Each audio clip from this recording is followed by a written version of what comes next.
Hey there, Lutz family. This is Willis. We're out here in a beautiful morning. I imagine most of you folks are starting to get outside, gardening, water play. The kids are using the hoses.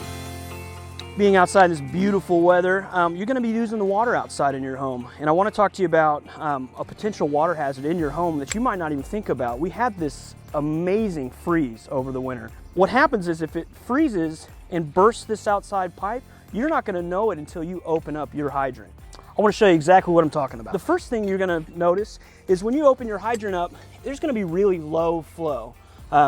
It's going to pretty much just kind of almost like you're pouring a cup of water out. This one's going to have good flow, and that's what you're looking for. Take the hose off of there and make sure that it's not slowly leaking out of there. If it does, turn it off immediately. Go inside the home and make sure that it's not split and leaking inside your home. This could flood. You could come out here and turn this thing on and start working in the yard, and it could be flooding your home at that very moment.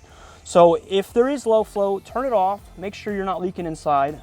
What happens is the reason it doesn't leak until you turn it on is because it actually closes up back here. This is the stop. So once it's open, it will leak. If it's a finished basement, you are looking in drywall. If it's unfinished, if you can get a flashlight up there and take a look to make sure that you have no water spraying anywhere. Also, when you open it and it doesn't, and you shut it and it doesn't shut off inside, obviously shut the water off inside the home and open this up so you can drain it out so it's not draining inside your home. Again, this is Willis with Lutz Plumbing. If you have any questions or concerns, please call us. We'll be happy to come out and check everything out for you.